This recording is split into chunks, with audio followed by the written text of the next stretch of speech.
Tech was down hard today. All my money is still in bonds, which is pretty cool because I think that right now it's like a decent buying opportunity. I think the tech bubble might actually be collapsing. So if you guys don't know, there's been a like really long fucking debate on this, right? But tech doesn't pull in that much money, right? But most people agree that it's the future and whatnot, right? Like the price to earnings is fucked compared to like the financial sector, the energy sector, the basic material sector, all the other ones, right? But specifically like Google, Facebook, and Microsoft, their price to earnings is fucked, and there's been this big theory. Now, I'm not saying I believe in it or anything, that the tech bubble will eventually, like pop, right? Because even though, I wouldn't say Apple's as much, but even though Microsoft and Google and a lot of these tech companies are very valuable, the fact that they're like worth, like one of these companies is worth more than the entire fucking banks, all the banks combined, right? The entire financial sector, or entire fucking like energy or drug sector, maybe not pharmaceuticals, but that's like a pretty like fucking insane idea. And I mean, it makes sense, people are on the internet every single day and constantly using tech, but still the amount of money that these companies pull in don't match with a lot of the other companies, right? Disney's price to earnings is much more tame, and Energy's is almost like, 1-to-1, but yet, as you can see, the price to earnings on a lot of these tech companies are absolutely fucking crazy.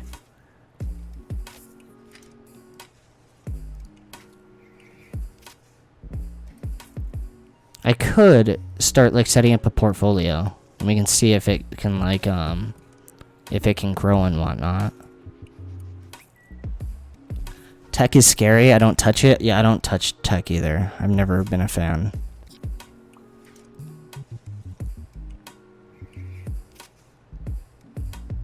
But again, I'm not saying that you shouldn't buy tech. You can buy whatever you want. Tech moves much faster. Look at the 1-year performance. Apple brought in a 110% return. That's fucking crazy, right?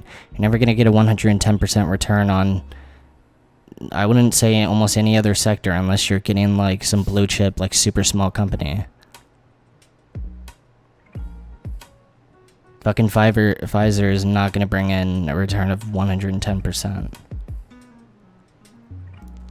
But, again, I just like always say this, but I usually just trade beta high dividend because I don't like swings and whatnot, but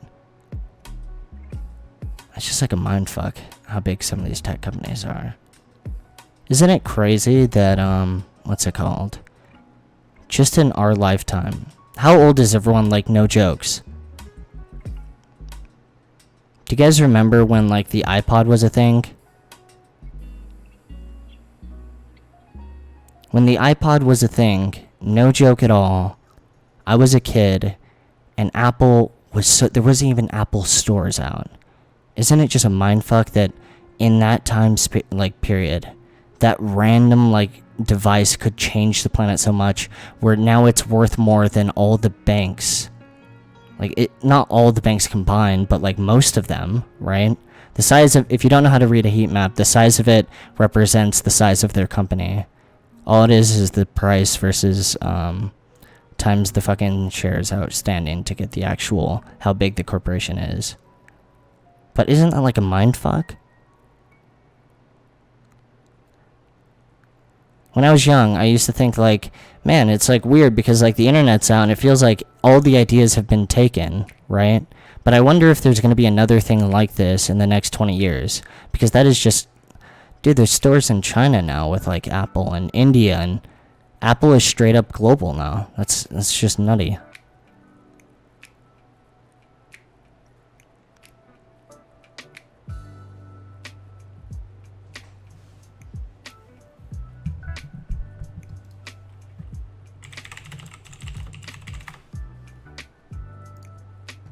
They're in Dubai. Look at these shops in Dubai.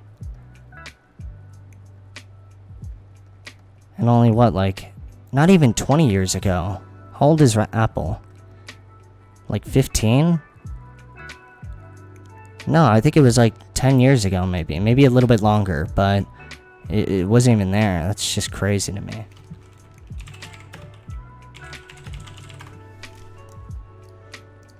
They're straight up global, dude. They're everywhere except for North Korea. Even in the communist countries, they're there.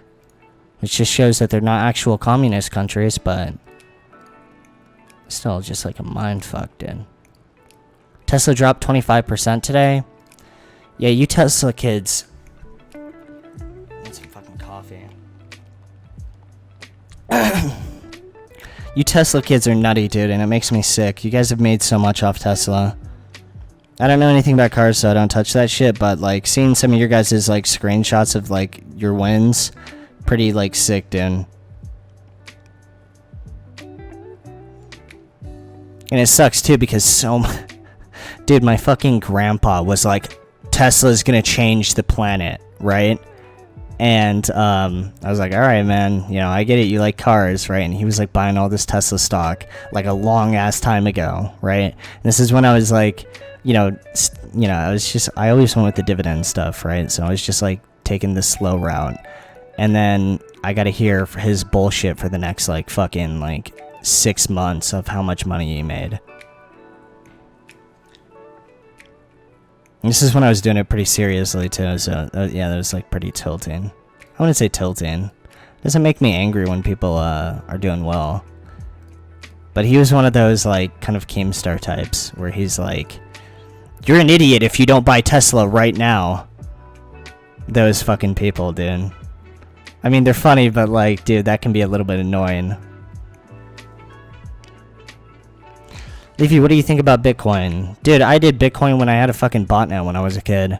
And I made a little bit of money off it. But, I don't know. It's one of the, like, it's a commodity, right? Can make you a ton of money. I mean, it's like buying oil or buying gold, you know? There's plenty of people that have made a bunch of money off it. You can too.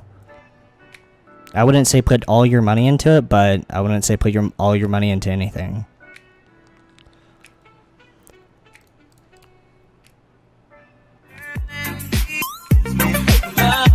Keemstar on Twitter always says all this crazy shit where he's like, put all your money into this, when he owns like fucking 2 different houses.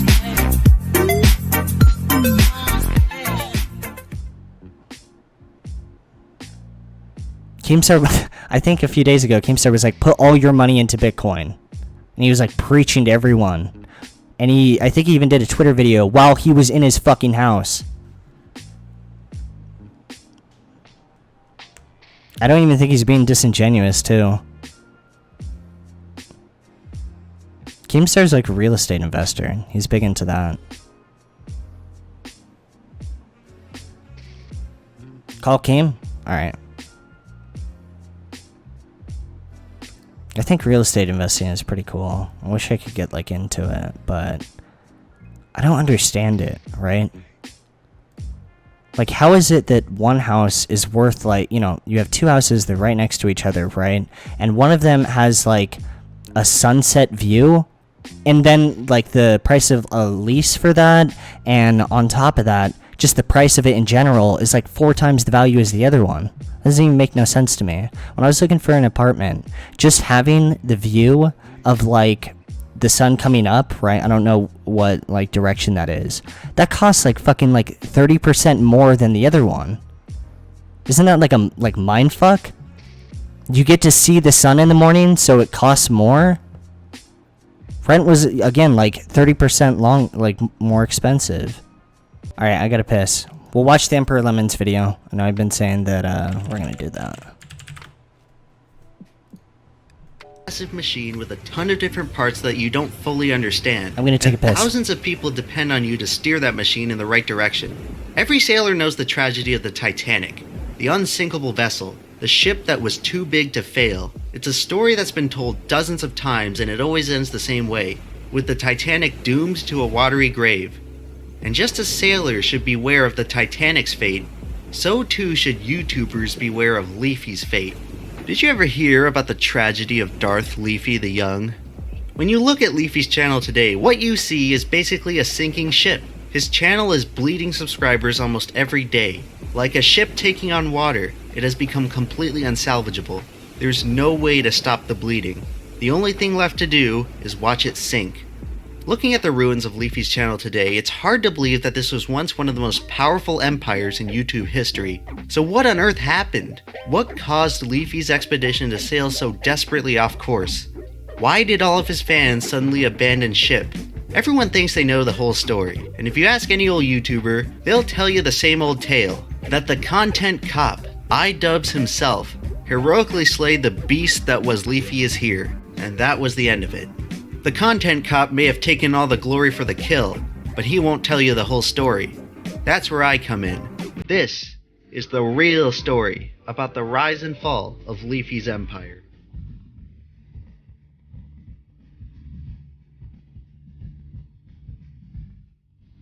Alright, I'm back. This time I actually washed my... Dude, I forgot to play an ad. I'm so shit at streaming, dude. Stream for like 3 hours. I refuse to eat during the entire thing. And I don't even play an ad. I'm a fucking idiot. And I don't even play the donations, dude. Holy shit, I'm ass. I need to make them live. After this stream, I'm actually gonna make them live. I need to just be obnoxious, right? If someone subs, the music plays.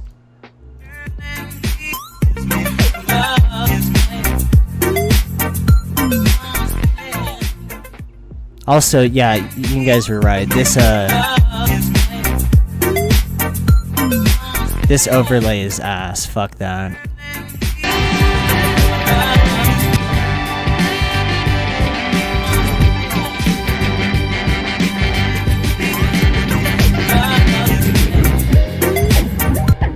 Leafy is here opened his YouTube channel on October 7th, 2011, but if you look on his channel today, his oldest videos only date back to November 2013. So did Leafy just wait 2 years to start uploading content?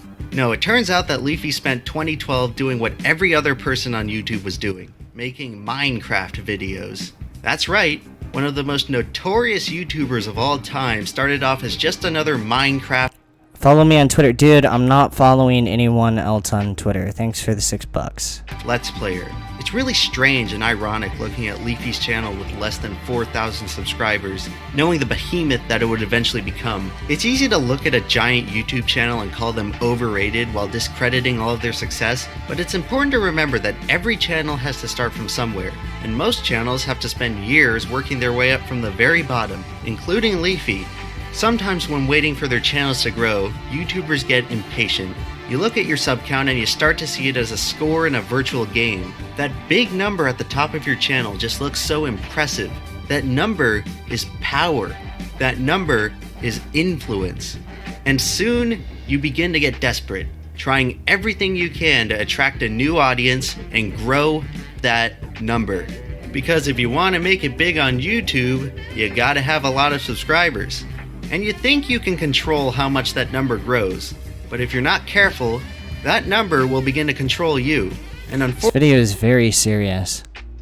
Unfortunately, many YouTubers don't realize this until it's too late. Trying to produce Minecraft content on YouTube will quickly teach you a valuable lesson, and that's that you're a long way from the top. Everyone thinks they can just start up a YouTube channel, play some video games, and in 2 years they'll be driving up to their new mansion in a Lamborghini. That's the image that YouTube has expertly marketed for itself. This video is fucking with me the wrong way, dude. I haven't seen this video yet. But unfortunately, it couldn't be further from reality. You see a guy like Captain Sparkles get millions of subscribers from only making Minecraft videos. And you think to yourself, this is so easy. I'm just gonna do what he does and I'll get famous too. Because if you want to make it big on YouTube, you gotta make Minecraft videos. This is everyone's mentality when they start their brand new YouTube endeavor. I'm just curious, how many people here has, tried streaming or YouTube? One in the chat if you've genuinely, made one video, two in the chat if you're just, Two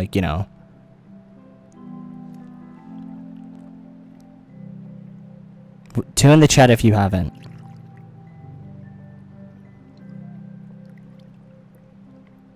Alright, it's split. I swear to God, there's nothing more just like motivational killer when you first make that first video and it's just like fucking 1 view.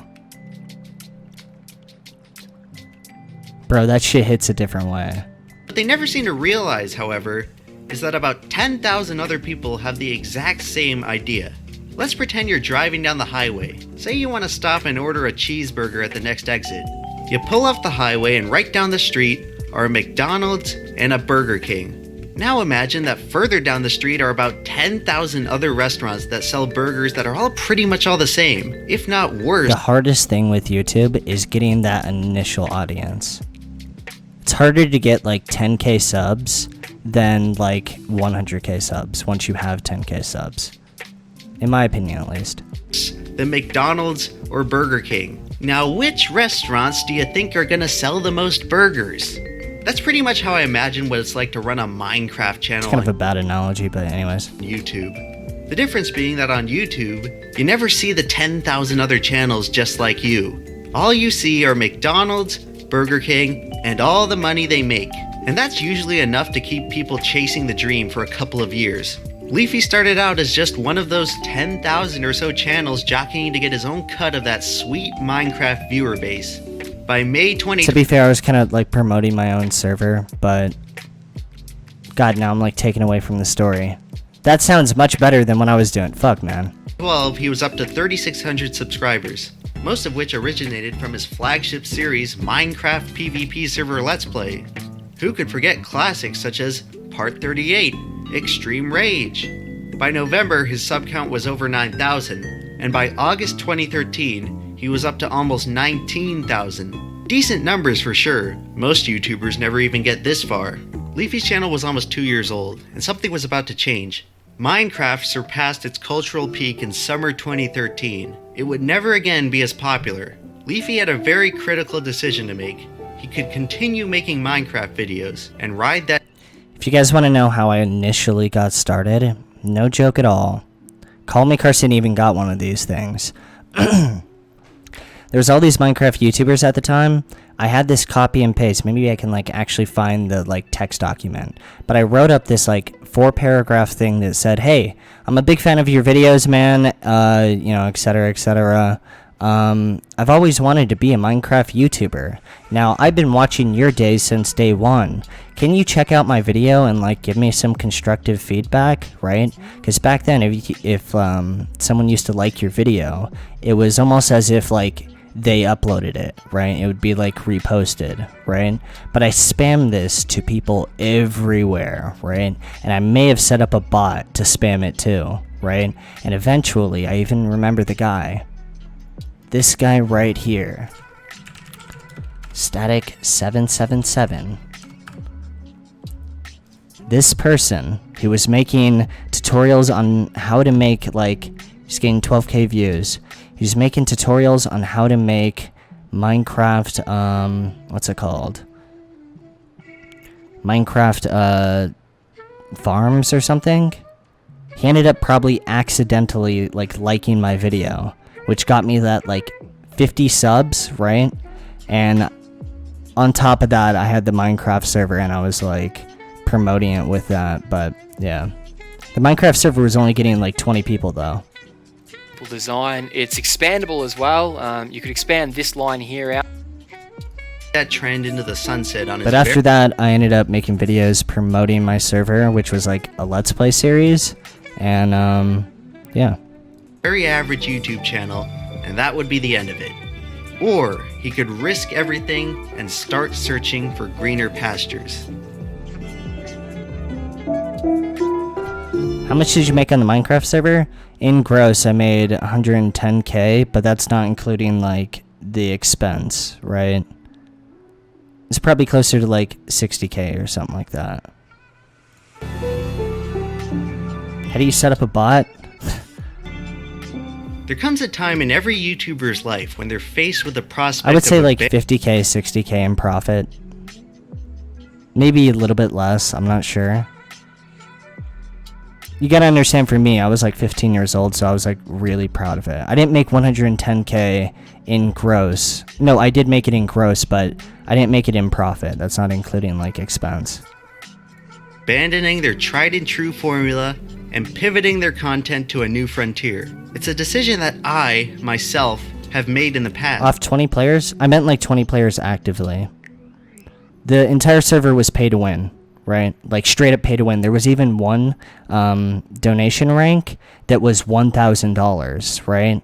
Now, the reason why so many Minecraft servers are worth so much, right? Like Hypixel has made more money than Minecraft. I'm pretty sure. Don't quote me on that, right? But the reason why is because they have these ranks on the server that are just like $1,000, right? On Para, we had this rank. It might have even been $2,000, right? But essentially what happens is, you gotta understand, in Minecraft, there's a lot of these like Dubai kids, right? These like extremely rich kids. This is like the biggest mindfuck for me growing up. There's a lot of people that their parents are very wealthy, and I'm sure there's probably even some people in this chat, right? But money to them is meaningless because their parents, you know, they're like trust fund, right? So when they go on a server, they buy a rank for everyone, right? And after that, everyone's like, holy shit, dude, you bought me like $30 rank. Like, holy shit, that's awesome. Because it's pay to fucking win, right? But from their point of view, it's like, dude, I just got a credit card. There's no budget on this. Why are people so happy? It's the same thing with like CSGO. You'll see some random 10-year-old, he doesn't even have a mic, and he has like the Dragon Lore op, and he has like a $2,000 knife and stuff like that. Because to him, it doesn't mean anything. But yeah, like, I think a lot of the money came from those people, because I remember several cases of someone just coming on and being like, who wants the Para rank? And they would just start buying everyone the Para rank, which was a mindfuck. You just dropped like 20k. That's a fucking car, you know? And you can tell his like English is a little bit bad. Motherfucker just like he hit the RNG luck, dude. He was just born on fucking oil. It's pretty much the biggest gamble. The funny thing is they do that on every single server too. YouTuber can make. You build up an entire channel, an entire audience doing one thing, and then you just go ahead and do a completely different thing. It's the same thing with the people that donate like the 50k to like Twitch streamers. Again, it's very obvious they're very like old money rich. Channels have pivoted away from their original audience and experienced tremendous success. Others have done the same thing and killed their entire audience. It's pretty much the biggest gamble any YouTuber can make. You build up an entire channel, an entire audience doing one thing, and then you just go ahead and do a completely different thing. Some channels have pivoted away from their original audience and experienced tremendous success. Others have done the same thing and killed their entire audience. Some channels never pivot, at least not until it's too late. Remember Captain Sparkles? In his heyday, he was gaining upwards of 250,000 subs per month. Now he's struggling to break 10,000. He stuck to Minecraft content until late 2015, and by the time he tried to expand to other games, it was too late. Captain Sparkles had gone from one of the biggest channels on YouTube to completely irrelevant in just a couple of... Butterfly knife fade. Leafy, it was here. I mean, I got that knife after Keemstar did that whole meme, which was pretty toxic in its own way. years. And if there's one thing I've noticed on this website, it's that if you stick to the same formula, you'll inevitably fade away. However, if you shake up your style... This is React content? You're goddamn right it is, and there's nothing that you can do to stop me. Pokimane, she quit. I smoked her, and now I'm going to take her place. In 1 month, I'm gonna be... If anyone wants to re-upload these streams, I'm gonna be talking with my legal team. That's the goal of this, dude. I want it to go full circle, and it ends when someone eventually... When Pokimane herself exposes me for having a boyfriend. And then the simulation ends, and, you know, that's the end. You have a chance, just a chance, of sticking around. If you re-upload the stream, I'm gonna find you, dude. And sometimes, that chance is enough to convince a YouTuber to make the switch. Leafy showed signs from very early on that he wasn't satisfied with You think I was just taking out Pokimane for no reason, bro? just patiently waiting for popularity. He wanted to stand out. It was likely during the Minecraft era that Leafy conditioned himself to use clickbait titles and flashy thumbnails. Because if you want to make it big on YouTube, you gotta make yourself the center of attention. Over the next 18 months, Leafy would undergo an evolution. He would reboot his vaunted Minecraft PvP series. He would expand to other... No, but seriously, if anyone's looking just to see how much YouTube hates me, re-upload the VODs, you will get banned. It's almost like a mindfuck how much they hate me. This account, I'll bet someone here money, this account will be banned in a week. There's no videos on this account. It's not IP banned, right? Because the account exists right now. I've had to make like 10 different new YouTube accounts, which is so fucking annoying because some of the accounts I was just using it to like subscribe to, you know, channels. But I don't know what the fuck is good with YouTube. Trendy games, Rust, CSGO. He began to experiment with new video That like isn't a joke. It's formats. like I've even done some like anything on some of this shit and they're still banning me. I'm living in their head rent free, bro. He started a small vlog series, but most importantly, Leafy started to dip his toe into the wild world of YouTube commentary. It started with a brief 3-minute rant on Google Plus in November 2013. Hey, what's up everybody? Today we're going to be talking about the most loved comment system on the internet, which is Google+.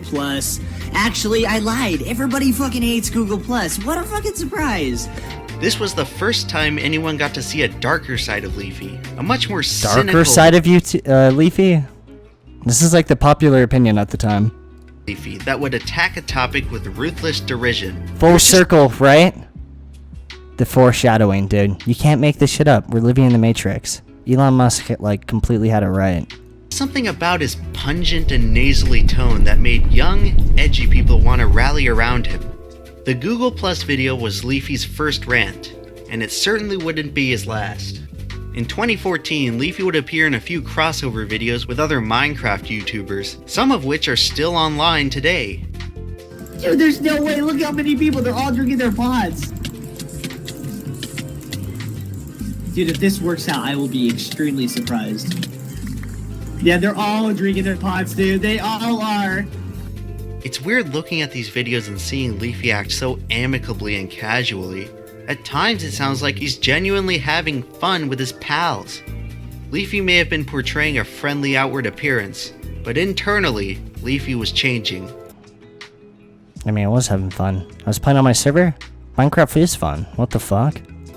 It was during this time when Leafy would noticeably alter his style. What's up with that, dude? Why can't I enjoy Minecraft? Leafy started to implement his now notorious Cringe? Oh my god, man. all caps video titles. His tone would begin to shift from joking fun to biting ridicule. There is a lot of cringe, but dude, like, you're like 15 years old. Dude, you can enjoy Minecraft. By February 2015, Leafy was embroiled in the middle of a major transition. He had only gained about 5,000 subscribers since the summer of 2013, and at the start of 2015, Leafy's videos were actually getting fewer views than they were 2 years prior. Minecraft was diminishing in popularity, jeopardizing Having fun is cringe. Some of you people did. You're like the fucking goth kids from South Park. his flagship series. His efforts were now fractured across an assortment of different side projects. This is so serious, right? Jack of all trades, master of none. If you asked any observer at the time, they probably would have told you that Leafy's channel was dead in the water.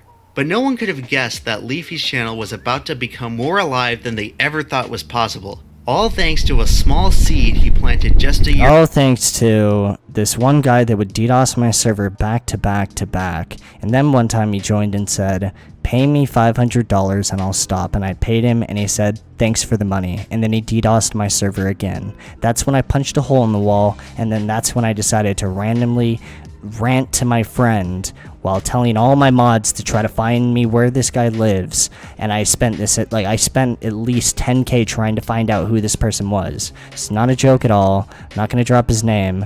Alright, I can't say much more, but yeah. Thanks to that guy, I made Kids That DDoS. Year before. Kids That DDoS blew up and it hit 1 million views, and that it's not like a bunch of different commentary videos, it was just that at first. Leafy entered 2015 teetering between making gameplay His videos username was Drake. That's all I'll say. Not Drake the rapper. His username was Drake, though. He was Drake with a bunch of numbers, but I'm not gonna list the numbers off. And making commentary videos. He had a huge botnet, and he took down Yahoo at one point. This guy showed up in the Minecraft community. No one even knows how he got that fucking size of a botnet, right? But he could straight up take down Yahoo, right? And it would like, since he could just take down any website, he was just like, let's just find small, because like the big server owners understood the idea that you don't like negotiate with terrorists or whatever the fuck, right? So what he would do is he would go to like the medium-sized servers and just DDoS them until they paid him money. And eventually, everyone was paying him money. But he was this sicko, and sometimes he would just be like, again, he would take down your server on launch day, and then, you know, on launch day, it's the most important day, right? You'd have to drop 10k into a server's launch day. So, and you would make like 70% of the money just at launch day, but he would take it down on launch day, right? And this is when you only have $10,000. But after he would do that, again, I paid him, and he just like DDoSed it again, and said just LOL. That's why if you watch my Minecraft video, the hole in the wall, it's all because of him. Then, he had a delightfully devilish idea. Why not do both in the same video? He had actually experimented with this format back in 2014, but he truly didn't embrace it until March 2015. You see, what Leafy would do is talk over gameplay footage with a totally unrelated story or rant. I know this seems commonplace on YouTube. You know what's funny too is, alright, I think I can talk a little bit more on it. What ended up happening with the Drake kid is he ended up getting sued by one of the people in the that Minecraft community, right? He terrorized everyone. Now, most of these people, they would do this with all these servers, right? But usually they would just work with one or the other. This guy would just do it to everyone, and he wasn't on any team whatsoever. He wouldn't go to, a lot of the times server owners would pay him to DDoS other servers, but what he would do is he would do that and then just DDoS them too, right? And, I tried to, like, dude, I put a bunch of money into trying to find this guy. Everyone fucking hated him. But, yeah, the biggest one in that community ended up straight up finding him. And I think he went to jail. YouTube today, but back in 2015, it was almost unheard. And that guy's the same one that I've made, like, videos about this, but I refuse to talk about. That dude's scary as fuck. Heard of. Leafy most likely did not the Drake kid, the guy that found Drake. Not invent this style, but he certainly popularized it. Unbeknownst to everyone at the time, this method of placing unrelated commentary over gameplay footage was a formula for massive success in the YouTube algorithm. Leafy could engage viewers with any topic he wanted, while simultaneously keeping his videos in the gaming category. This gave Leafy a huge advantage over other gaming channels. He didn't have to be good at the games. He didn't have to be good at commentating the gameplay. Damn, dude, what is up with these people that, like, they don't even give me credit for being good at surfing? Dude, I get it, they hate me and whatnot, but dude, come on, you gotta give a little bit of credit. When you're that biased, it just comes off as, that's so lame. He could pump out quote-unquote gaming videos while attracting broader audiences with his more general commentary and rack up more watch time than his competition. Gaming was, and still is, one of the most popular genres on YouTube, and the algorithm would begin to promote Leafy's videos far and wide. But Leafy's new style of gameplay content wasn't the only thing drawing in viewers to his channel. Something far more sinister was also to blame, something that Leafy had foreshadowed over his past 2 years. Leafy began to dedicate much of his content to making fun of children. I mean, fuck those kids. In 2015, YouTube was a much more edgy place than it is today. Also, those videos weren't even on kids. Because we're talking, that was just like using, everyone back then just used the word, like, these kids. Kids that DDoS, they were not literally children. What the fuck? I know this video isn't, like, a video going after me, but, like, this is some H3 level, like, missing, you know? But, like, at the same exact time, I was, like, attacking children, so it's not like, I mean, it's definitely still, valid. This was a time but those videos weren't. Before the adpocalypse neutered YouTube's more mature content. This was a time when channels like Filthy Frank were at their cultural peak, and getting away with videos that pushed the boundaries of what was acceptable on YouTube.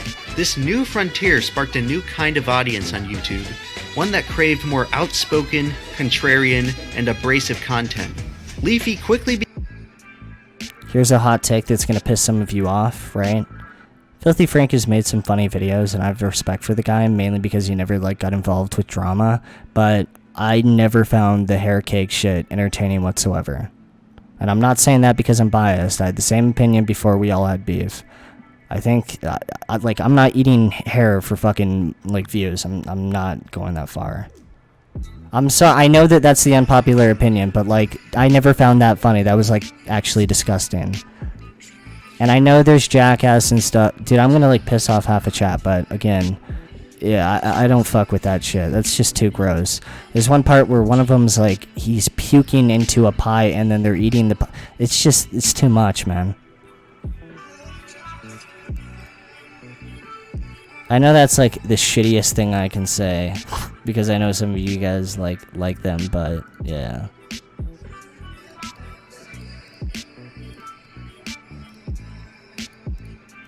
Yeah, they put pubes in the pie, man. It's just too much.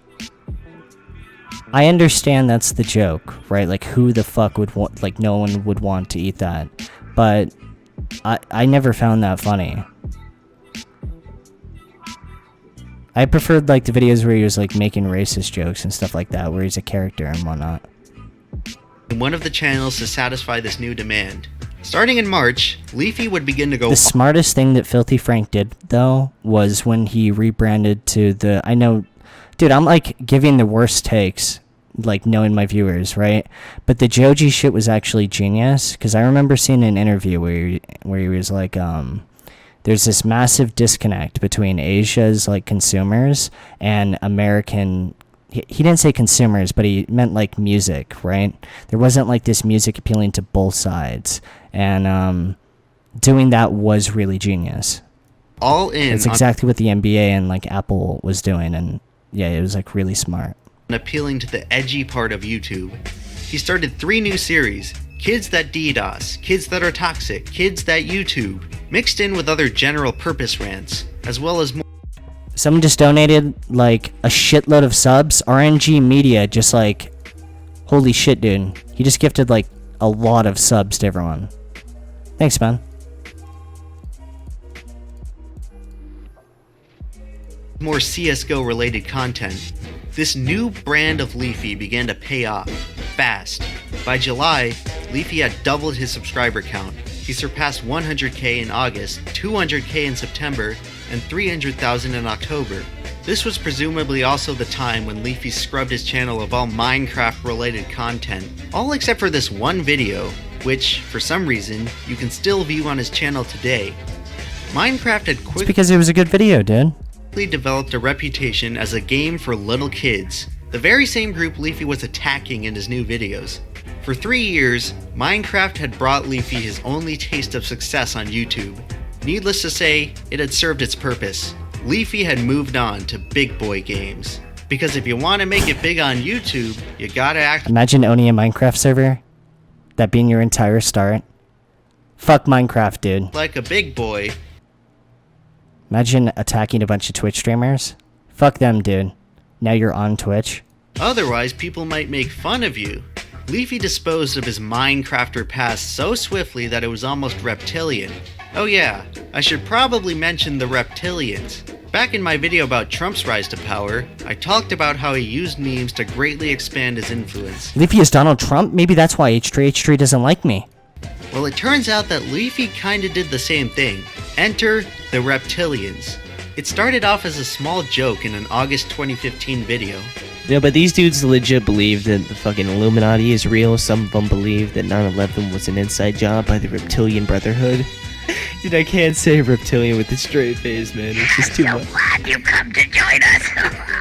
After which Leafy's fervent and rapidly growing audience began to adopt the joke as a meme. About a week later, Leafy made another video expressing his approval of the meme, and he unknowingly enabled one of the most cancerous YouTube epidemics in recent memory.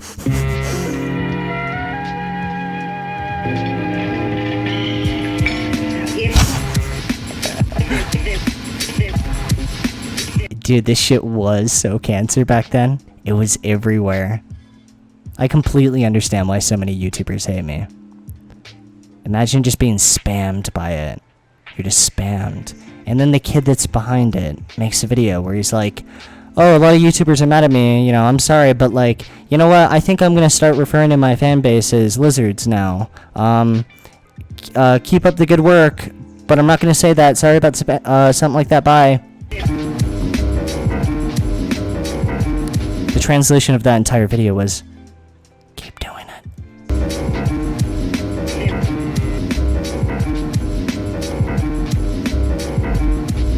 Leafy unleashed the reptilian army to terrorize comment sections across the internet. Over the next Dude, even the moderators right now are banning the hiss shit.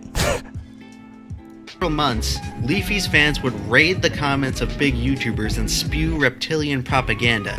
The hissing and spam and KYS comments became so widespread that it prompted an episode of Keemstar's Drama Alert, another channel that had been steadily growing over the same time period. The man responsible for all the hissing on YouTube right now is Leafy is here. This new source of attention would cause Leafy's channel to grow even faster, and it certainly wouldn't be the last interaction between Leafy and Keemstar.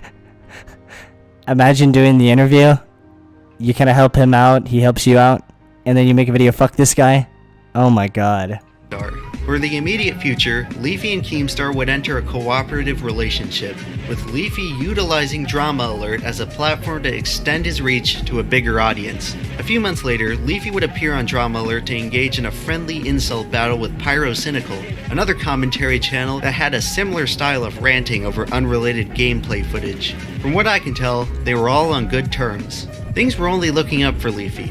He had crafted his channel into one of the Imagine that same guy ends up attacking him and privately talking shit about Pyros.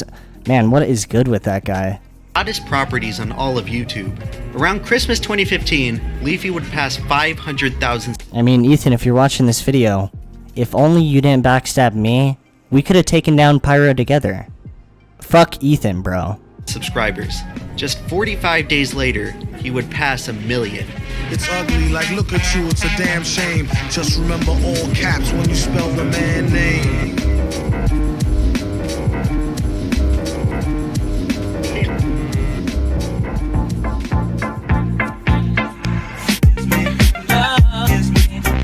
Leafy had done it. He had made it big on YouTube. Just 12 months earlier, all he had was a floundering channel that was milking the last drops of popularity from a declining Minecraft game. In just a year, Leafy had concocted one of the fastest growing channels on all of YouTube, equipped with a loyal and ravenous fanbase. He started with basically nothing and created a bona fide empire, and he did it in a way that had never been done before.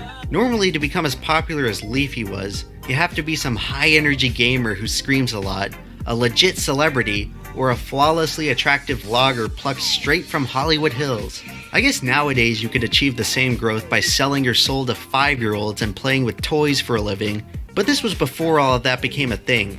Before 2016, there was never another channel like Leafy's. He was barely promoted.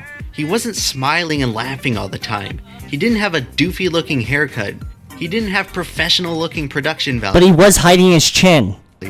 He was just some shady kid making rants in his bedroom, and he reached the highest echelon of YouTube almost all by himself. Channels like Leafy's weren't supposed to get popular, yet somehow through a mostly guerrilla campaign, he made it there. And not only that, but he was leading a booming genre of content almost completely unopposed. There was no reason to believe that Leafy's channel would stop growing anytime soon. Leafy had become the McDonald's of his domain. He had achieved every YouTuber's dream. I know a lot of people don't know this, but even back then, I thought there was a chance of getting banned, right? People have this idea that 2016 was completely like, you know, you get away with anything. And, you know, it's much better than 2020 YouTube.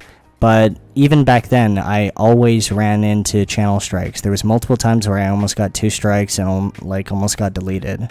I think a big reason why my videos were so like, you know, milking the topic was because even back then I thought I was going to get banned at some point. The video I made on, I don't know if anyone remembers this, but I made a video on this gay kid with a lisp, right? And that video got taken, like, I still had a strike because of that. Now, strikes get removed after, what's it called? 2 months or 3 months, right? So I thought I had a pretty good idea of just, like, you know, getting as far to the ban line as possible without going over, right? There were some times where I was, like, at 2 strikes and stuff like that. But eventually I ended up just getting banned with no strikes at all. Lol.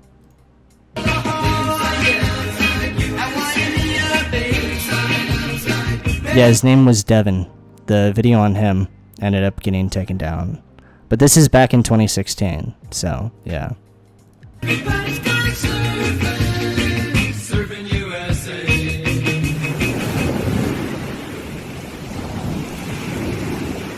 But this dream was about to turn into a nightmare. Even at this time, even when almost everyone liked him, even when his channel seemed unstoppable, there were cracks forming in the foundation. Let's just say that maybe there was a reason why there was never another channel like Leafy's. Because I would attack all of the small ones?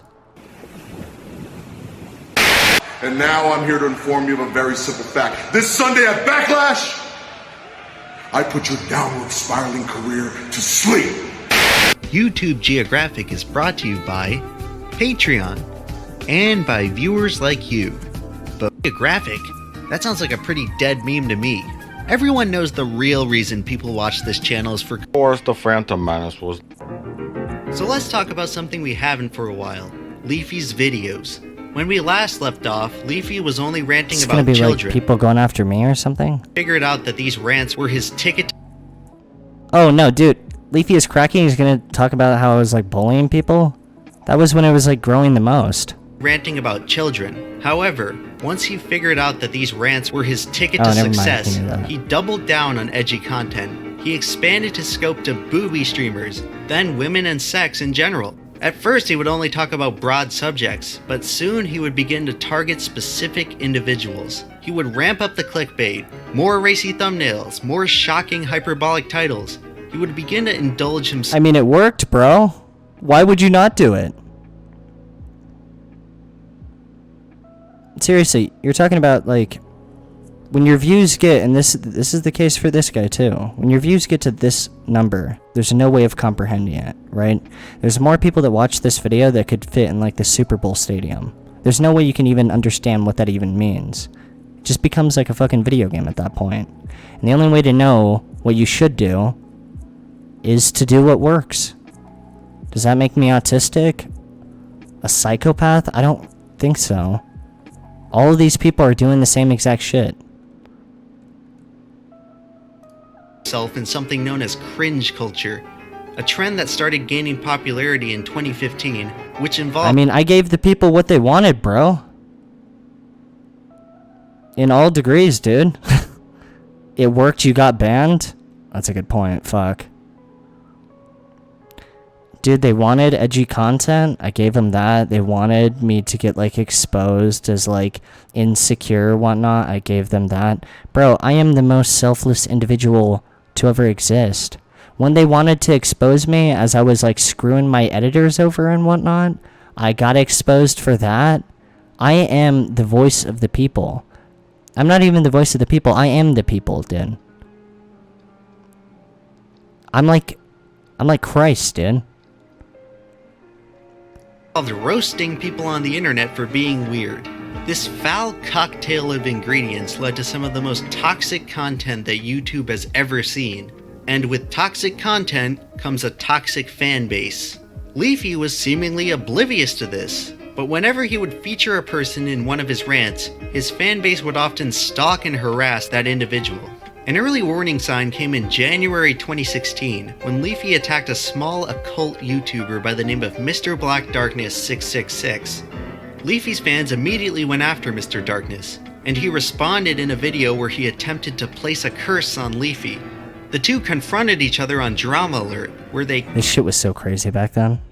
kind of reconciled their differences. I'm sorry, Mr. Black Darkness 666. So, Mr. Darkness, do you still want him to die? No, I guess not. Okay. Hey! It is worth noting that Mr. Darkness never actually lifted the curse from Leafy. Just an interesting bit of trivia. I still have to do the if I want the spell to end, I have to do the counter spell. His curse worked, right? But anyway, pretty much everyone sided with Leafy on this issue, mostly because Mr. Darkness was such a melodramatic weirdo. However, the important outcome of this altercation was that Leafy denied responsibility for the actions of his fans. He claimed that all of his videos existed under a blanket state of satire. It's all satire, bro, not a bad person, dude. It's all jokes, man. Which supposedly excused him from the wrongdoings of his fans.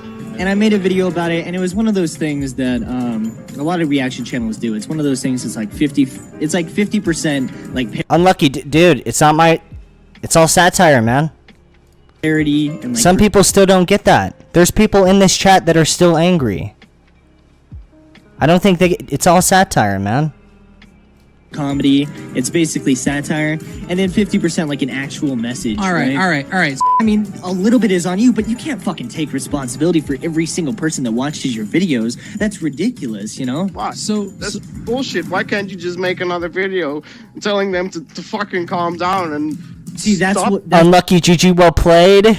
That's exactly what I was talking about with me and Pyro. We were thinking about making a video talking about satire content and how we make videos about people, but again, it's just parody and it's just. I was completely bullshitting about that. I didn't even talk to Pyro about that. More comedic values. It's not. We're not legitimately hitting these people. That would all change after one video where Leafy and his fans took things too far.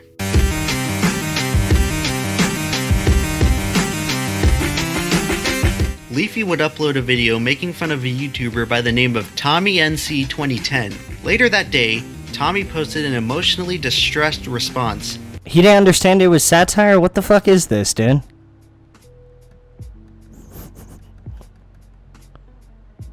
That kid was playing it up. I don't care what anyone says.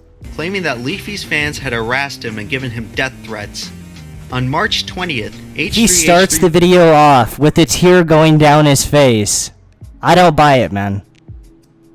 Productions made a video calling out Leafy and the rest of the commentary community, accusing them of enabling a culture of bullying. I've been putting off talking about this because I'm actually friends with these guys, so it's awkward and it's uncomfortable. But if for some reason we as a community have been giving these guys a pass. Now, I'm sure all of you know who H3H3 is today, but back in 2016, he was producing a fairly different type of content. Much like Leafy, H3H3 was producing semi-satirical rants and commentaries about people on the internet. Although H3H3's content was conceptually similar to Leafy's, there were a few key differences that set him apart. For one, H3H3 had a far less abrasive tone than Leafy. He had a much more mellow and joking approach to his subjects, attracting a much less toxic audience. In a nutshell, H3H3's videos made you laugh, while Leafy's made you mad. No, they're the same fucking thing. We're both fucking roasting people. Additionally, H3H3 often targeted figures more famous than he, otherwise known as punching up. He made a video on like the original Jacob Sartorius. He would go after TV shows, celebrities, and giant YouTube prank channels. Leafy, on the other hand, had a reputation of punching down.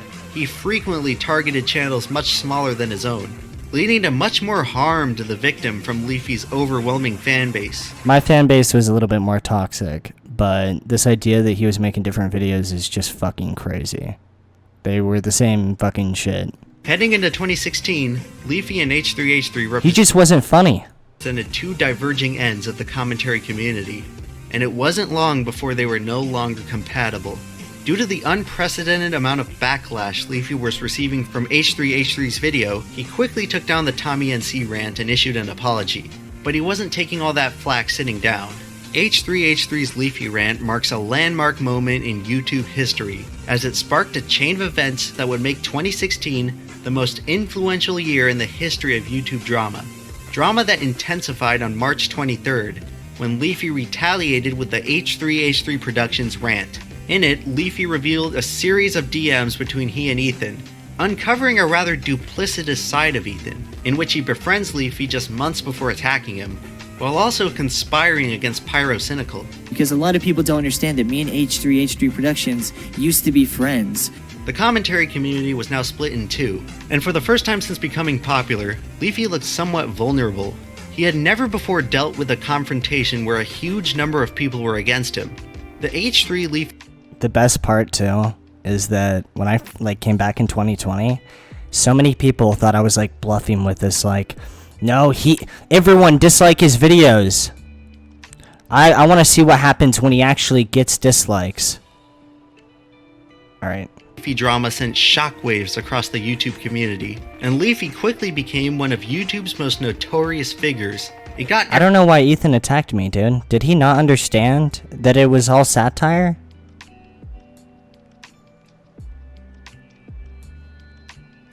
It was all satire, dude. Why was he mad?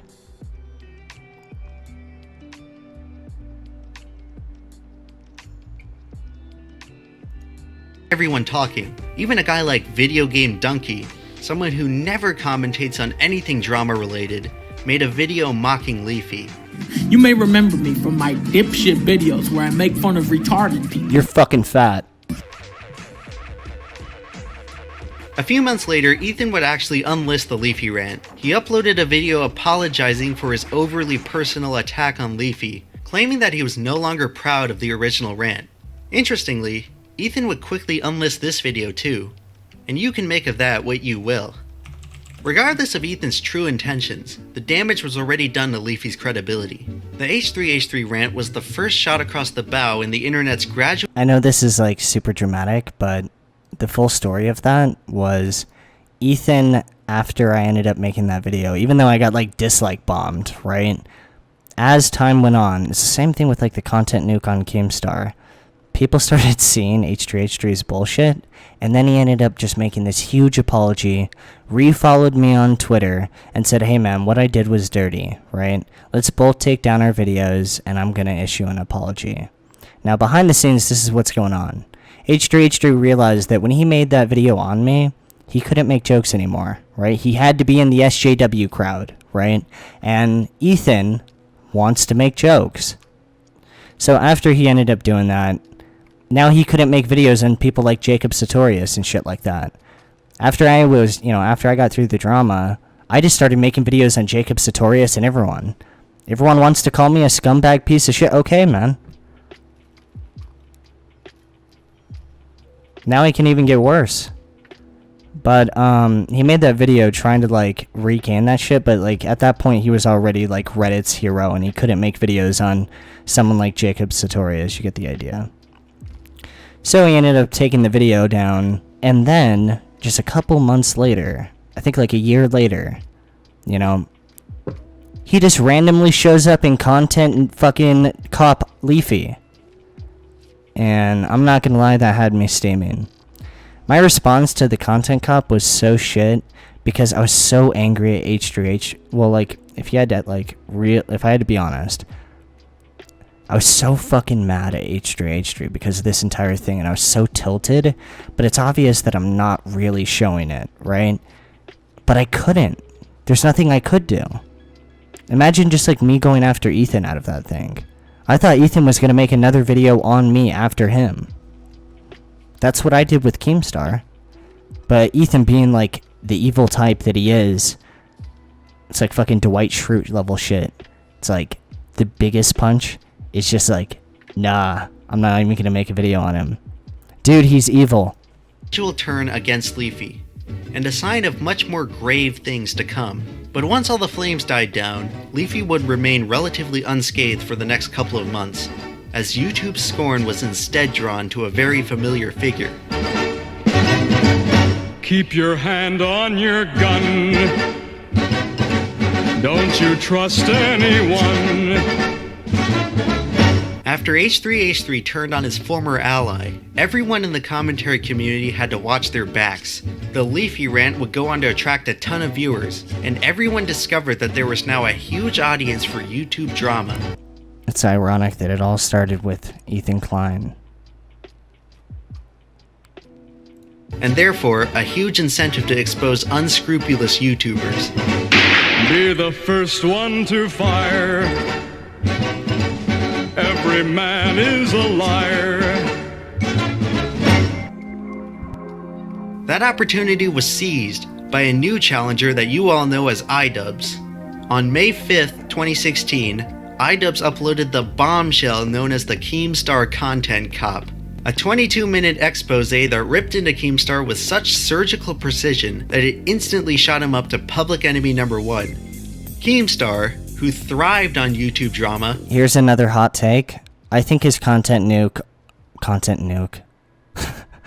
I think his content cop on Keemstar was his weakest one. I think it was actually not that good. And I'm not just saying that. His entire point was that Keemstar was like this biased asshole. Everyone knew that Keemstar was fucking biased, and he was telling Total Biscuit on Twitter that he was like, you know, waiting the day to report his death. You didn't need a 20-minute video to like break down all the details of it. His best one was on me, in my opinion. Was ironically going to become its next target. Leafy should have been thankful. Keemstar had taken all the heat off of him, but Leafy, the eager opportunist that he was, saw Keemstar's stumble as an opportunity to redeem himself after the H3H3 dispute. Just a few months earlier, Leafy used Keemstar as a friendly platform. I think it was more of like a Reddit thing, because they didn't know who Keemstar was, but again, I think most people that watched Keemstar knew that he was not the fucking news guy, he was fucking trolling and whatnot. His best one was on Rice Gum. He might have made like good points in that one, but I mean, I don't think the rap was that good.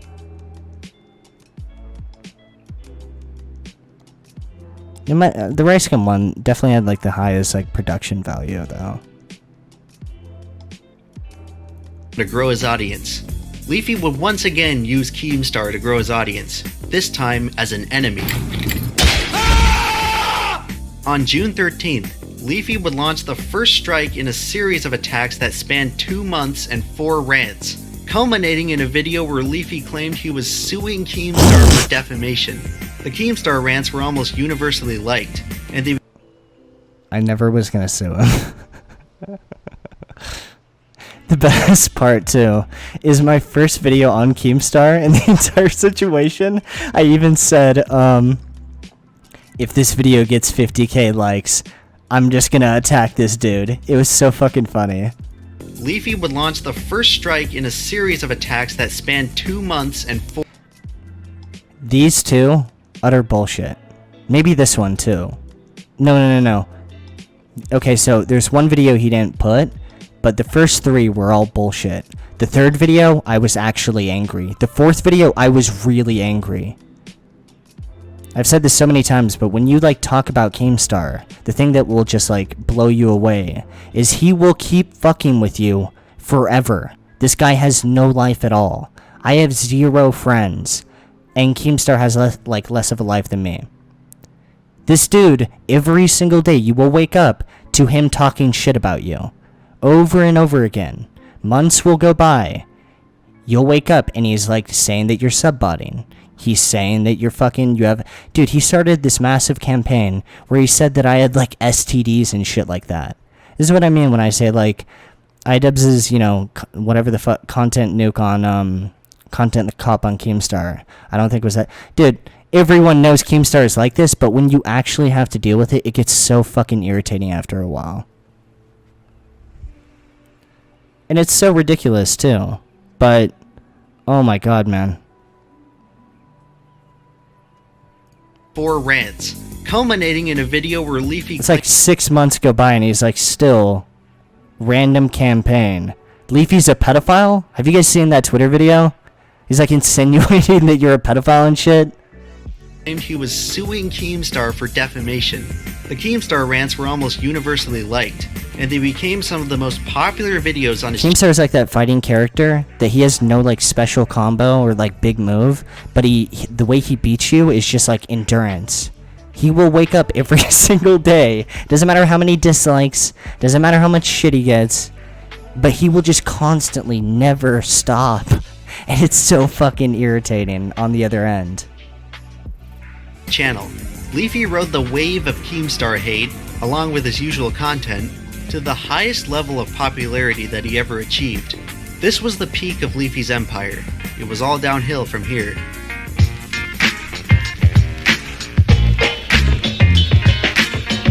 During the summer of 2016, Leafy still towered above all of his contemporaries in the commentary community. On July 4th, Leafy's channel was hacked by a rogue group by the name of Poodle Corp. His channel was quickly— That shit was so annoying. They changed every single one of my titles to hacked by Poodle Corp with some bot. And the thing that was the most frustrating was they changed the titles, which I know the titles were a meme, right? But some of the titles were pretty fucking funny. In some of these videos, the titles were more funny than the actual fucking video themselves, right? But they changed all of them, and I couldn't come up, like, I didn't know the exact name for every single one of them. So a lot of the times, the title would end up getting changed to something that was, like, less good. Restored back to normal. Like this video, I think the original title was The Most Russian Person Ever on YouTube or some shit. The most Russian YouTuber in the I don't fucking remember. But they were much better than what they turned into. And the Poodle Corp incident soon faded from recent memory. This brief little incident did reveal one important consequence. Leafy wasn't just a big channel, he was also a big target. The internet's collective rage against Keemstar lasted throughout the summer and began to burn out towards the end of August. During that time, Leafy had feasted on the decaying remains of Keemstar's reputation. However, unlike old times... This is a rerun? No, it's not. I'm interacting with chat. What are you talking... Why do people say that? This is fucking live right now. Leafy was the scavenger, not the killer. For the first time in a YouTube confrontation, Leafy was not the apex predator. That distinction now belonged to iDubbbz, a title that he would ferociously retain in the next edition of Content Cop. You're hiding your putrid, malformed chin. If you look at anyone with a weak chin, not only is his chin open to the public, no chin at all, very weak chin, lost chin. Bro, I have a chin, what the fuck? And weak chin, chin implants. Chin, chin, chin, chin, chin. Hide the chin. It wasn't the most meticulously researched Content Cop. It wasn't the most groundbreaking. It didn't have the most profound message. But it didn't need to. The simple purpose of this Content Cop was to beat Leafy at his own game, to stoop to Leafy's level and give him a taste of his own medicine. This wasn't a shocking expose on Leafy's character. Everybody already knew why Leafy was problematic. The purpose of this Content Cop was to serve as a sheer display of dominance, dismantling Leafy's content by using his own methods against him. Any logical defense Leafy could have made... I'm not gonna, dude, my response was really garbage. When I actually showed my chin, oh my god, actual cringe. Didn't matter, because he had a weird chin. Another victory for weaponized memes. For the first time ever, Leafy was shoved off his high perch and cast into the depths of mass ridicule and personal insults. The very same hell he had subjected to his dozens of victims. Content Cop had effectively swayed public opinion against Leafy. You almost couldn't take him seriously afterwards. All of Leafy's credibility as a ruthless cynic had been demolished, and in the eyes of most casual viewers, Leafy's legacy was set in stone as a cowardly, insecure troll who bullies people for attention. But more importantly, as a guy with no chin. Damn, dude. After the Content Cop, Leafy would never really recover. His sub count pretty much froze at 4.8 million, then began to take a nosedive. His new uploads were bombarded with tens of thousands of dislikes from persistent haters. His videos dwindled I'm not a cuck.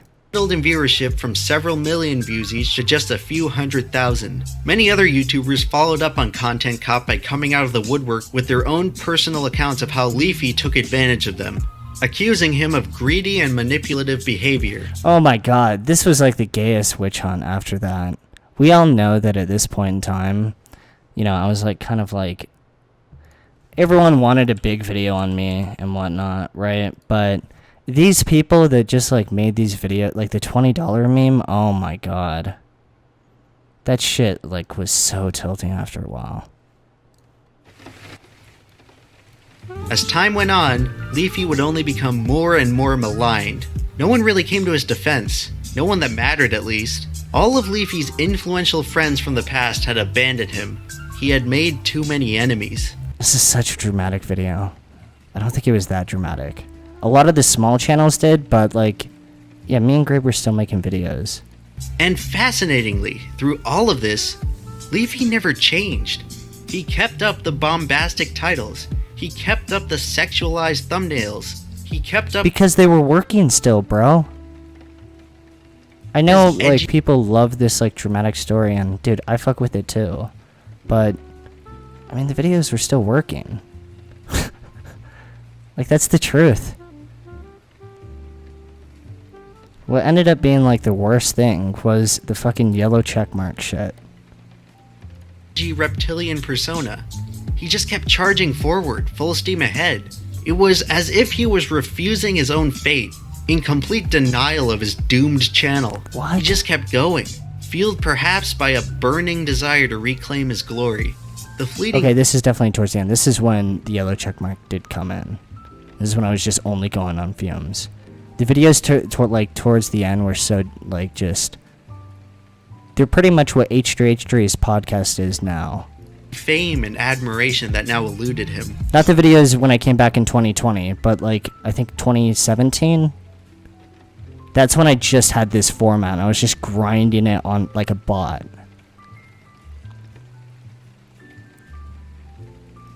Or maybe he kept up the roasts and rants because he had forgotten how I don't know why. I mean, I know why I did, but I had this idea that I had to daily upload. I don't know, and in the beginning it made sense because the AdSense was at its all-time high, but the fact that... Okay, like, a few things. The fact that I responded to the iDub shit within, like, 2 days... Holy fuck. Like, moon levels of just, like, fucking retard, right? This dude, like, clearly spent quite a bit of time on his video. The fact that I just... Oh my god, fucking idiot. But it was mainly because when you're, like, daily uploading, you know, there's always a topic in front of you. You kind of have to go on with it, you know? To do anything else. YouTube fame had consumed him for the better part of 2 years. Maybe the constant praise and fan worship had conditioned Leafy to accept toxic rants as part of his identity. It was the only formula he knew that gave him the fame he desperately desired. He no longer knew any other way of making content. Leafy convinced himself that he would ride his downward spiral to the bitter end. I mean, that is true. July 2017, when Leafy got exposed, literally, after The way I saw it was, dude, I'm just gonna milk it until it's dry. After his Snapchat got hacked and his bare naked body was released online for everyone to see. Ironically, Leafy's legacy ended with Dude, this fucking shit is so dramatic. I thought those nudes were pretty good. Everyone go to Pornhub right now and look up Leafy is here. I'm not, dude, everyone roasting him for being... I mean, the way they got nuked, they were saved on my Snapchat private story. I was kind of proud of them. being weird. After this incident, Leafy wouldn't last much longer. Maybe reality finally caught up with him. Maybe he could only take the hate for so long.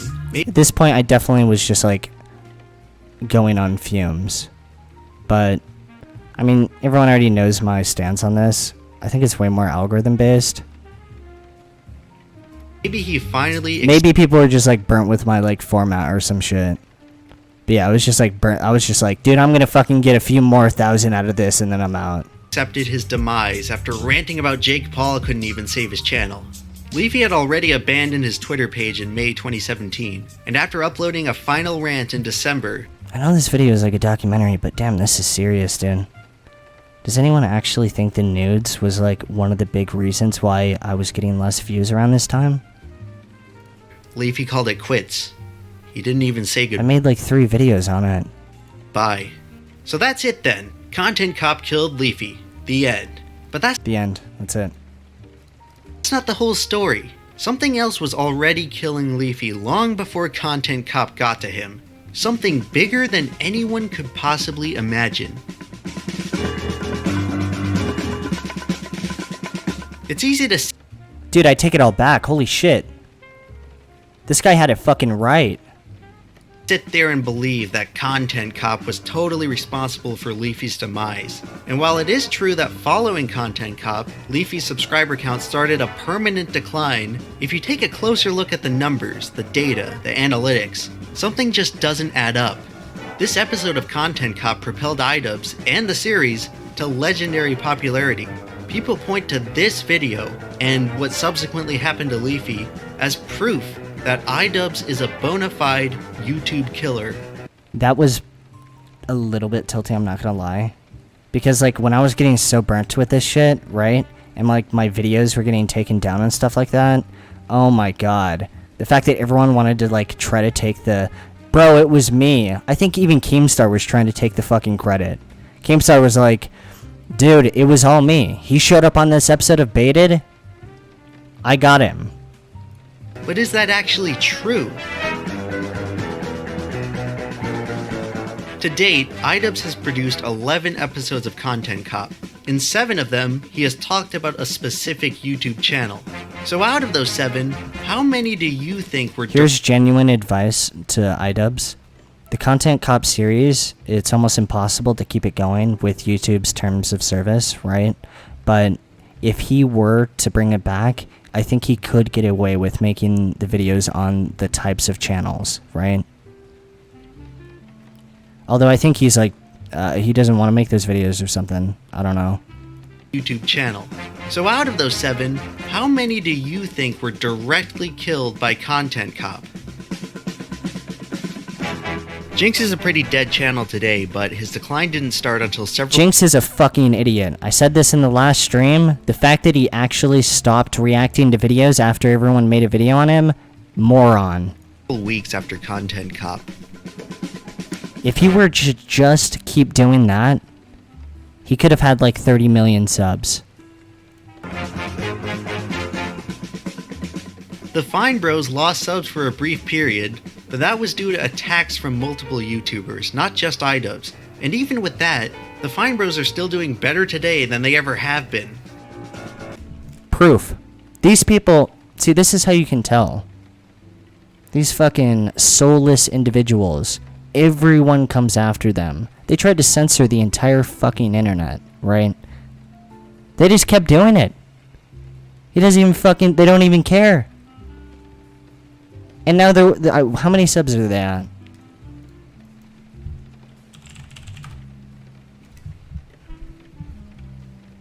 They're at 20 million subs. They beat everyone in the commentary community. Add up all their subs. They won, dude. And what they were doing was like 100 times worse than like the Jinx shit.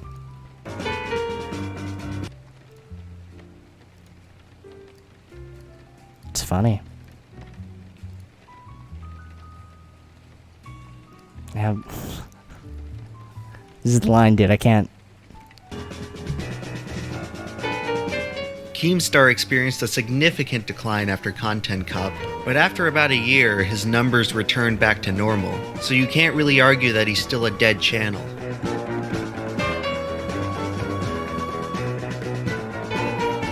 Tanamongu, you could argue, was directly affected by Content Cop for several months, but now that a year has passed, her channel has... Whatever happened with her?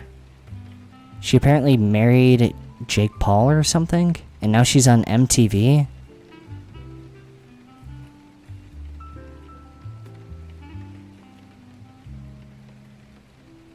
Tanacon? It's so fucking weird, right? There's these random YouTubers that, like, they come out of LA and they have all these big deals out of nowhere.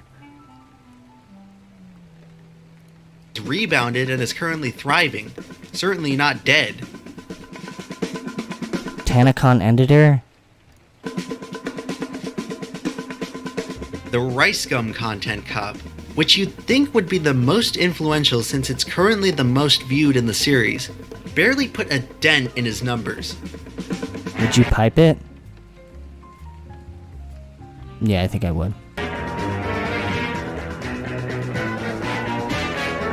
The only channel besides Leafy that you could argue got killed by Content Cop is How to Prank It Up, which is pretty dead today and started declining right after the iDubbbz video, so I'll give him that one. If you've been keeping score, that's 2 out of Who the fuck is How to Prank It Up? 7 content cops you could even argue directly killed the channel. Alright, I know this, like, conspiracy theory came out afterwards, right? I know he's not even gonna go over it because this was made when H3H3 was the good guy, right? But, one in the chat if you think H3H3 created and wrote Content Cop Leafy. 2 in the chat if you think it was Ian.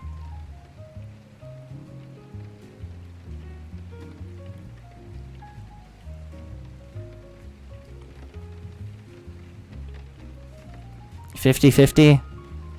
I think it's definitely a joint effort. I think iDubbbz did the no chin shit, right? But I think H3H3 added the actual, you know, like the minor points. You know what's funny too is, what's it called? A lot of the times, okay, so iDubbbz is content cops on people. There's like all these minor points, but then there's like the big meme, right? Like Rice Gums, they have all the points about his content, and then he has the rap diss track. Now I know that the ending part is like the payoff, it's like the hype thing, right? But the things before are usually pretty decent criticism, right? Like when iDubbbz was talking about like the 10-second transitions and shit like that, even though I was super fucking defensive when I made my response like an idiot, that actually was decent criticism. The transitions were way too long. I was saying literally way too much. Now, what was his other points? The retarded shit, I mean, we all know, like, I actually fucking knew the person was retarded and whatnot, but, yeah. They were targeting. Based on the data... Like, he called me out for, like, the stretching, you know, the content and stuff like that, and he pointed out that, you know, I'm repeating myself, and he said something like, what is it called? He said some shit like, you know, I don't know if it's because he's making daily videos, but we all know that that was like the actual case. When you're making daily videos, it actually is pretty rough not to stretch them out and whatnot. It seems like Content Cop is actually far more likely to have minimal to no effect on its target channel. I still do it though. Which made me pretty skeptical of it being the true cause of Leafy's downfall. And unlike How to Prank It Up, which was one of dozens of interchangeable and forgettable YouTube prank channels, Leafy was a distinct entity who was leading his genre with a highly loyal fan base. Could one single video really stop all of that progress in its tracks? I don't think so. And if you dive deeper into the analytics, Leafy's true killer begins to appear. First of all, Leafy's stats show a sharp decline beginning in July 20. People don't understand this with Social Blade. I already made this video. Leafy's true killer begins to appear. It's funny that, like, again, I know he's just going with like the documentary fucking narrative and whatnot. First of all, Leafy's stats. But look at this, total views. The reason why total views go down is because videos get removed, and when a video gets removed, you get negative views for the day. This is when the yellow check, I don't know if it's like the exact date, but YouTube started removing videos around this date. Look at like every single commentary channel. Show a sharp decline. If you get negative views, that's why it like flatlines. And beginning in July 2016. Keep in mind, Content Cop came out September 12th. And even before the Content Cop, Leafy's subscriber rate had already dropped by 80% over the past 2 months. Over that same period, his average views dropped by about 40%. Even during the month of September, when you'd think Leafy would at least gain a temporary boost in views from the drama surrounding Content Cop, he had his biggest decline in viewership yet. Perhaps you could argue that Leafy's content had grown stale, and that his audience had grown tired of it. But does that really explain an 80% reduction in subscriber growth in just 2 months? Let's compare that to our old friend Captain Sparkles, who took 14 months to achieve the same decline. Again, videos were being removed. It doesn't make sense that Leafy would all of a sudden fade so quickly, especially considering how loyal his audience was. Another intriguing detail is that once Leafy's numbers hit rock bottom, he could never recover.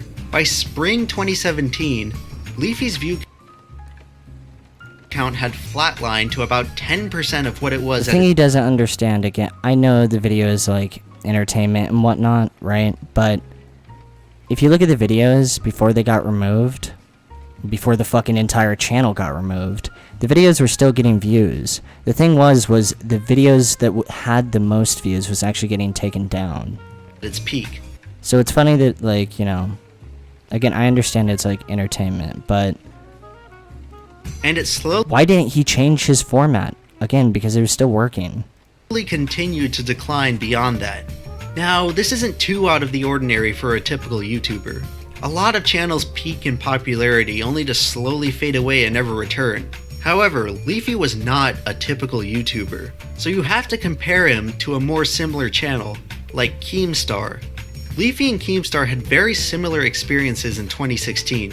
Both were subjects of content cop, both went through a period where they lost many subscribers, and I think it's fair to say that both had a pretty similar audience.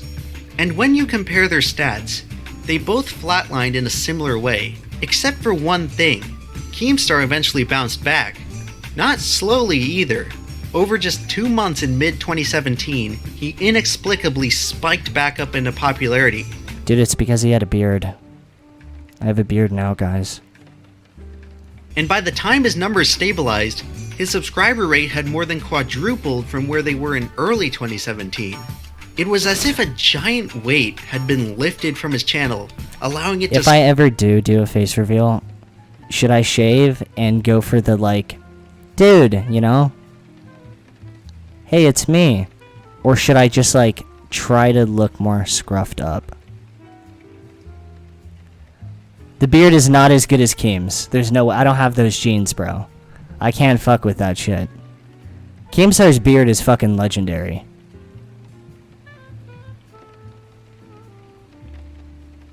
It's funny that he, like, gets shit for having that beard. Dude, that beard's, like, fucking badass.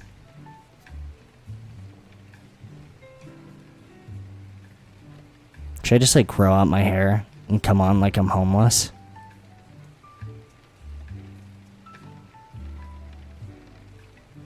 Like, don't take a shower for 2 days. Guys, I'm addicted to crack.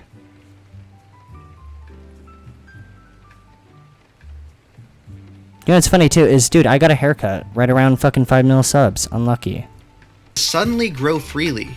It just doesn't seem natural. And this is where my theory comes in. Content Cop didn't kill... It's not a huge beard. Fuck, dude. I'm like setting up these like bad expectations, man. Fuck.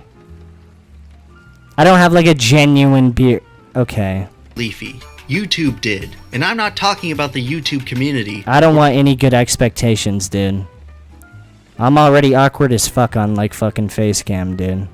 That was a bad comment. Or the YouTube algorithm. Put on those tinfoil hats, everyone, because I am proposing that YouTube's executives conspired against Leafy to sabotage the visibility of his channel. And this isn't just something I'm pulling out of my ass. Man, so many people love this like shadow banned idea, and I know what they mean when they talk about it, but at the same time, I don't think it's that fucking like spooky, right? I think it's just they clearly do not want edgy content, right? If you make edgy content, they don't monetize your videos. What they do is they make blatant algorithm changes that negatively impact channels. You saw it when iDubbbz's Content Cop got removed. They make like small little statements, and what they're essentially saying with a bunch of vague new rules is that we don't want edgy content. We're going to remove some of the videos, and we're just going to slowly keep removing videos. And that's it. They make small algorithm changes where you get fucked if you make edgy content. Has to explain away Leafy's decline. There's a ton of evidence I found supporting this theory. In December 2017, an anonymous user under the alias Tower Dog leaked some classified... Wait, what the fuck? Rewind everything I just said. ...information about YouTube's internal activities.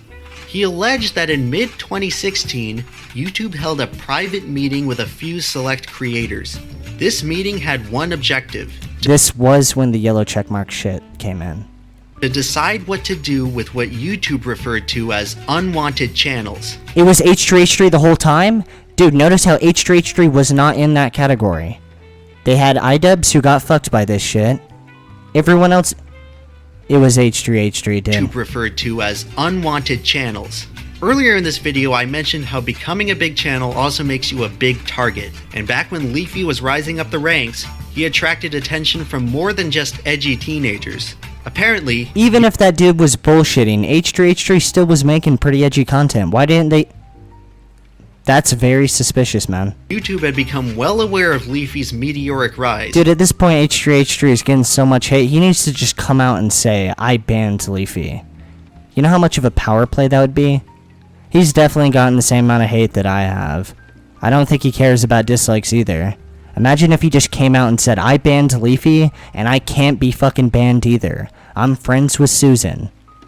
That'd be so fucking, like, much of a power play. And they wanted none of it. They most likely... You'd be based as fuck, right? It was me the entire time. Here's the emails. And there's nothing that you can do about it. He won't do that, though, because... felt that Leafy's method of borderline cyberbullying people for fame would set a dangerous precedent for YouTube as a whole. YouTube's higher-ups supposedly threw around ideas of channel deletion and direct censorship, but they ultimately decided against both of those, and settled on a much more discreet option of getting rid of Leafy and channels like him. 3 months later, YouTube would quietly release the system we now know as demonetization. This killed so many more channels than than people even give credit for. Like, even today, if you're wondering why so many YouTubers have changed, it's all because of this update. And I don't know who the fuck is responsible for this update, but tell me who is, because I want to talk to them. You know what's funny too is I think it might have been because of PewDiePie. PewDiePie said the N-word on stream, and this is when this thing got updated. And now everyone defended PewDiePie back then, but I guarantee if we rolled it back and everyone knew the consequences of this yellow checkmark bullshit, they would not be a fan of it. If you're not a YouTuber, what this means is every single time you make a video, it has to be reviewed by someone, and if you say anything controversial, you don't make money on it and your video gets no views. All my videos got yellow checkmarked. Most of everyone else's videos got yellow checkmarked too. The only person that didn't was H3H3. And somehow Keemstar, grew out of this. Keemstar got fucked hard too. Somehow he survived. I have no idea how. It took over a year after that before YouTubers started to realize that demonetization affected much more than ad revenue. We began to notice that Keemstar was the only one that could adapt to this landscape. Everyone else just got fucked. They had to either bow down to this new system or get banned.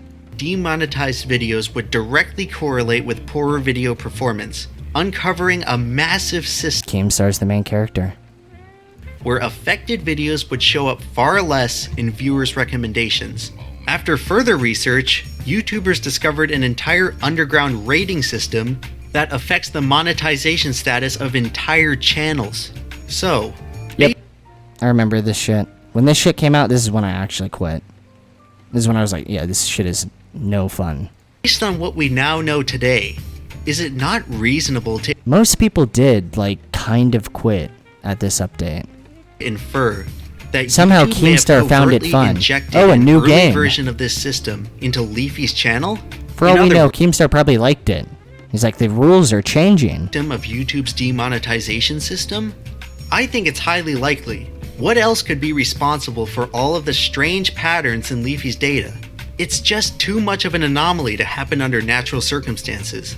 Something had to be pulling the strings behind the scenes, and I think that thing was YouTube tweaking the visibility of Leafy's videos. It makes perfect sense on YouTube's end.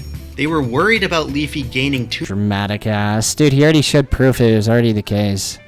To stop him, but they didn't want. But it has to be more.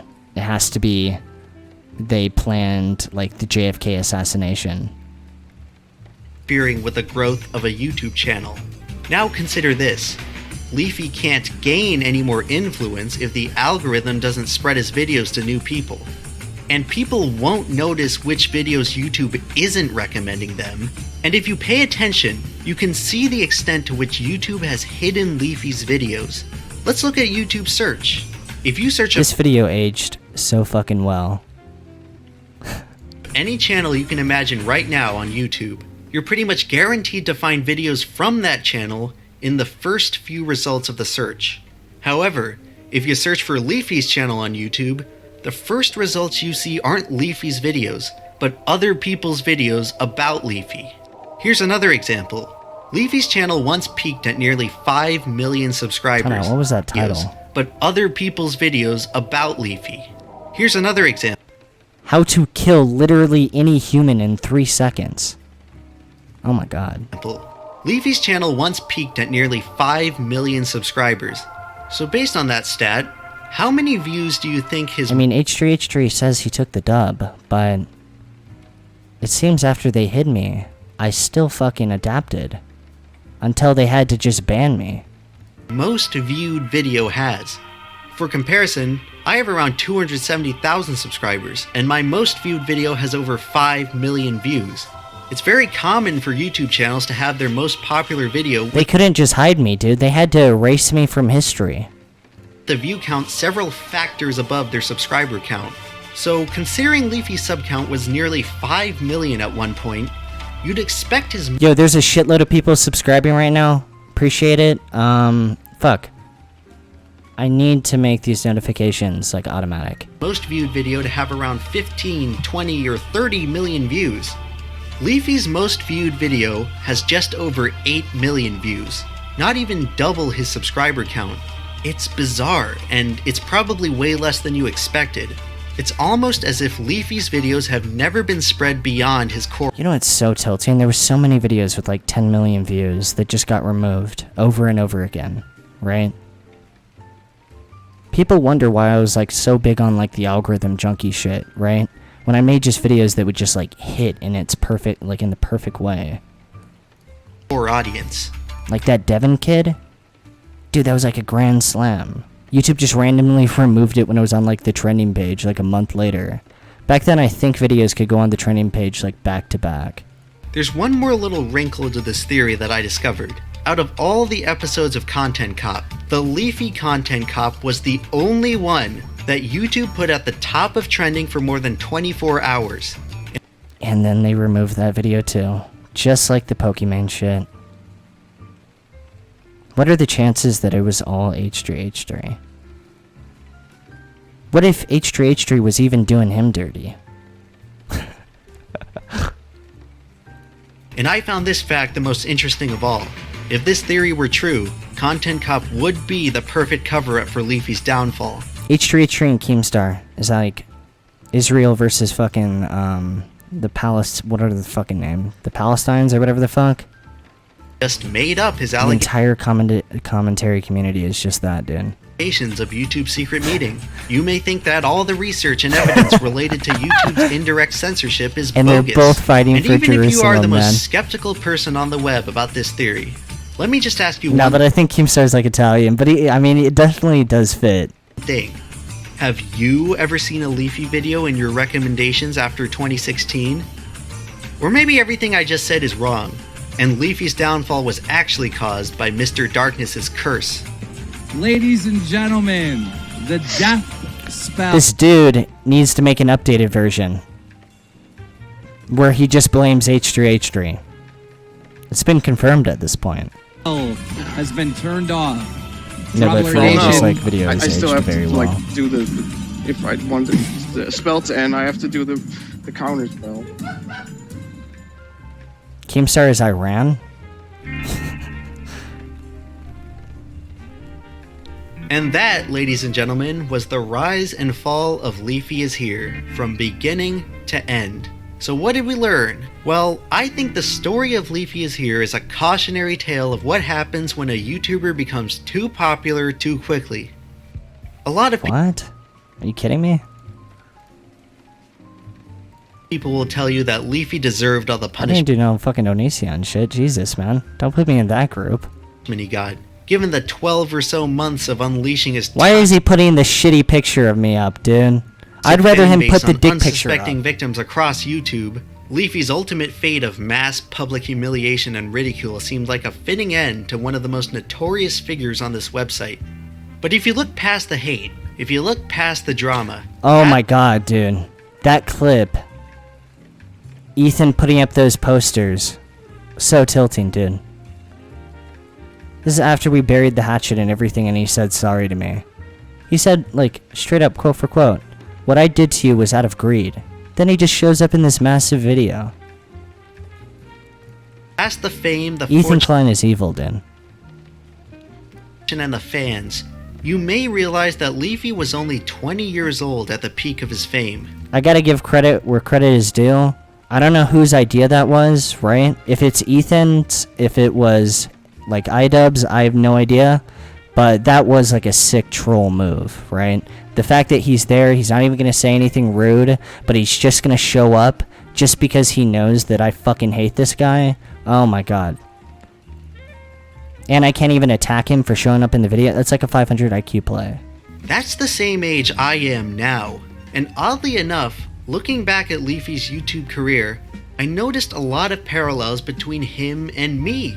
We both started making videos many years ago, built up a moderate audience from making a consistent type of video for many years, only to suddenly pivot to making more outspoken commentary videos. Maybe it's all just a coincidence, but to be honest, I think there's a little bit of Leafy in all of us. What person doesn't want to become a famous and successful YouTuber? Why do you think people spend so much time and effort putting themselves into this virtual box that, in all likelihood, everyone will ignore? It's because everyone is chasing that same dream, that image of a guy. No, I'm not chasing this dream. I don't want to be fucking Jake Paul. No, thank you. Everyone in the chat, do you want to be Jake Paul? Making rap videos? Living in a house with 25 other obnoxious YouTubers? Waking up to random pranks? Dude, we're gonna wake this guy up by, like, shoving pie in his face or some shit. Wake up, pie's in your face, dude has a camera. Oh my god, I'm gonna put this on my YouTube channel. I would pumped up kicks if, like, someone forced me to live in that environment.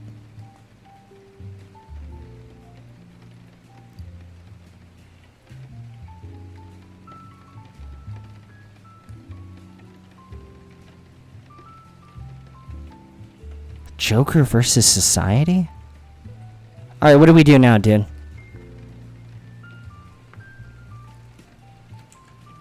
You're so cool and edgy, bro. This guy wanted to be Jake Paul. Lol.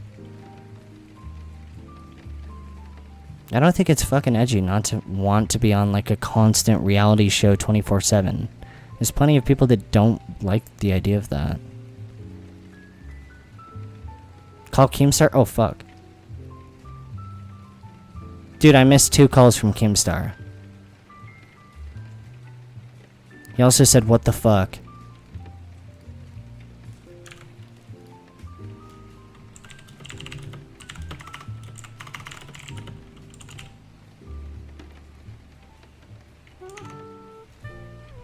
Keemstar's pissed off at me, dude.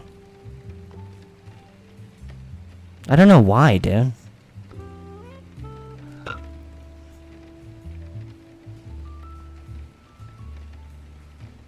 The Joker versus All right, society. ladies and gentlemen, gamers and gamerettes. Apologize? What should I apologize for? Oh shit, to Keemstar. What am I talking about? God, I have ADHD. And commies, jokers, and